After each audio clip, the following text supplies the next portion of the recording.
n'ont pas de Bible, on peut lever seulement la main et les protocoles vont amener le Bible partout. Rapidement, Romains 8. Ça nous excuse aujourd'hui, on va parler peu. Faute de temps, il nous reste 30 minutes, je pense, 30 à 40 minutes. Romains chapitre 8, verset 5. Romains chapitre 8, verset 5 à 18. Je lis au nom de Jésus. Ceux, en effet, qui vivent selon la chair s'affectionnent aux choses de la chair, tandis que ceux qui vivent selon l'esprit s'affectionnent aux choses de l'esprit. Et l'affection de la chair, c'est la mort, tandis que l'affection de l'esprit, c'est la vie et la paix. Répétons, la vie et la paix. La vie et la paix. Car l'affection de la chair est l'inimitié contre Dieu, parce qu'elle ne se soumet pas à la loi de Dieu, et qu'elle ne le peut même pas. Or, ceux qui vivent selon la chair ne sauraient plaire à Dieu. Vous ne vivez pas selon la chair, mais selon l'esprit. Si du moins l'esprit de Dieu habite en vous. Si quelqu'un n'a pas l'esprit de Christ, il ne lui appartient pas. Répétons-nous tous ce verset, le verset 9. 1, 2, 3. Pour vous ne vivez pas selon la chair, mais selon l'esprit. Si du moins l'esprit de Dieu habite en vous. Si quelqu'un n'a pas l'esprit de Christ, il ne lui appartient pas. Amen. Amen. Si quelqu'un n'a pas l'esprit de Christ, il ne lui appartient pas. Ok, let's go. Et si Christ est en vous, le corps, il est vrai, est mort à cause du péché, mais l'esprit est vie à cause de la justice. Et si l'esprit de celui qui a ressuscité Jésus-Christ entre les morts habite en vous, celui qui a ressuscité Christ entre les morts rendra aussi la vie à vos corps mortels par son esprit qui habite en vous. Disons Amen. Amen. Et verset 12. Ainsi donc, frères, nous ne sommes point redevables à la chair pour vivre selon la chair. Si vous vivez selon la chair, vous mourrez. Mais si par l'esprit vous faites mourir les actions du corps, vous vivez.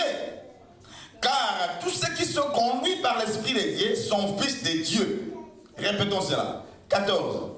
Car tous ceux qui sont conduits par l'esprit de Dieu sont fils de Dieu. Again. Car tous ceux qui sont conduits par l'esprit de Dieu sont fils de Dieu. Et vous n'avez point reçu un esprit de servitude pour être encore dans la crainte. Répétons cela.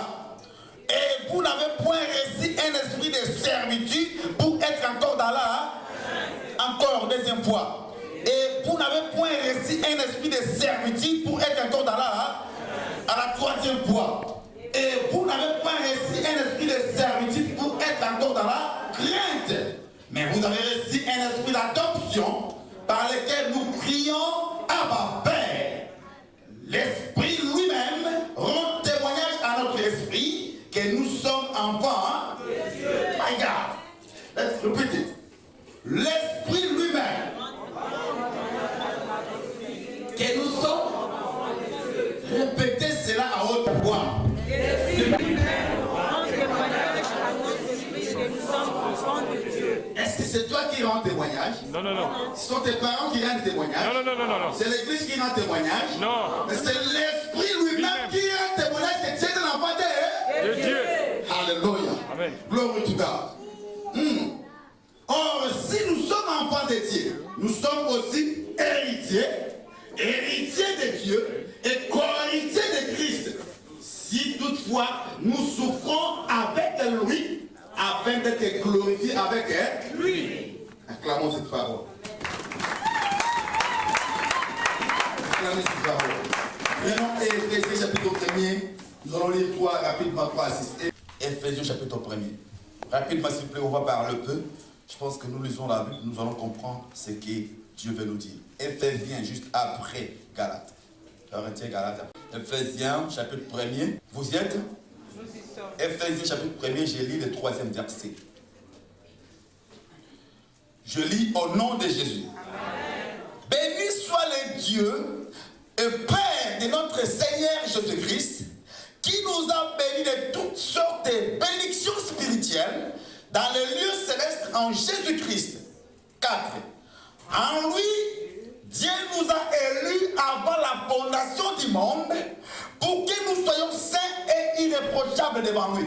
Répétons cela. Le verset 4. 1, 2, 3. En lui, Dieu nous a élus avant la fondation du monde pour que nous soyons saints et irréprochables devant lui. Amen. Ok, le verset 5. Il nous a prédestinés dans son amour à être ses enfants d'adoption par Jésus-Christ, selon les bons plaisirs de sa volonté, pour célébrer la gloire de sa grâce dont il nous a favorisés dans les bien-aimés. Le bien-aimé qui est Jésus-Christ. Disons Amen. Amen. Ok, maintenant lisons le verset 11. Sautons, prenons le verset 11. En lui, nous sommes aussi devenus héritiers, ayant été prédestinés selon les plans de celui qui opère les choses d'après les conseils de sa volonté. Répétons le verset 11, s'il vous plaît. En lui, nous sommes aussi devenus héritiers, ayant été prédestinés suivant quoi? Les plans de celui qui opère les choses d'après les conseils de sa volonté, afin que nous servions et célébrions sa gloire. Nous qui d'avance avons espéré à Christ. Disons Amen et bien. Quelqu'un peut souligner là-bas, suivant les plans de celui qui opère. Suivant les plans. Amen. Amen. Suivant les plans de celui qui opère les choses d'après les conseils de sa volonté. Suivant les plans. Alléluia. Suivant quoi? Hein? Les plans. Il y a un projet de Dieu pour toi. Yes. My God. Acclamons la parole du Seigneur. Restons debout. Restons debout. Seigneur Dieu de Tout-Puissant, nous voulons rentrer à la profondeur de ta parole. C'est toi la profondeur. Seigneur Dieu, la profondeur appelle la profondeur. Je t'invoque maintenant, Père, que suis-je pour tenir devant ce peuple? Je ne suis qu'en rien. Lorsque toi, le Verbe, tu puisses te prononcer, afin que ce peuple parle et touche et réalise combien tu es bon, combien tu les aimes, combien tu vénères bonheur. Jésus-Christ, tu es merveilleux. Je bénis ta présence. Saint-Esprit, manifeste-toi. Alors, oh, je vais dire que tu es Seigneur. Saint-Esprit, manifeste-toi. Et que toi, seul, tu puisses élever le nom de Jésus-Christ. Nous voulons sanctifier ce Dieu. Il est bon. Je bénis ta présence parmi nous. Au nom puissant de Jésus. Nous disons Amen. On acclame le Seigneur et on se met assis. Alléluia. Alléluia. Alléluia. Alléluia. Bien aimé, je vais parler un peu parce qu'on n'a plus assez de temps. Écoutez-moi, excellent peuple de Dieu. La Bible nous parle de l'esprit. La Bible nous parle de la chair. Alléluia. Dieu nous dit qu'il a un projet. L'histoire, c'est les projets. Les problèmes, c'est les projets. C'est lui qui a créé la terre. C'est lui qui a créé les cieux. C'est notre Dieu. Disons Amen. Amen. Notre Dieu a créé un espace, un cadre où son image devait régner. Alléluia. Son image, c'est toi et moi. C'est toi et moi qui avions été élus. La Bible nous dit, avant la fondation du monde, Dieu t'a choisi afin que toi tu vives ces merveilles. Celui qui a compris peut dire Amen à haute voix. Avant la fondation du monde, avant même comment tu étais une masse informe, Dieu t'avait choisi afin que toi tu viennes ici sur la terre manifester sa gloire. Alléluia. Donc tout ce qui t'arrive, tout ce que tu es en train de vivre, ce n'est même pas toi. C'est pour laquelle la Bible dit, ce n'est pas vous qui m'avez choisi, mais c'est moi qui vous ai choisi. Alléluia.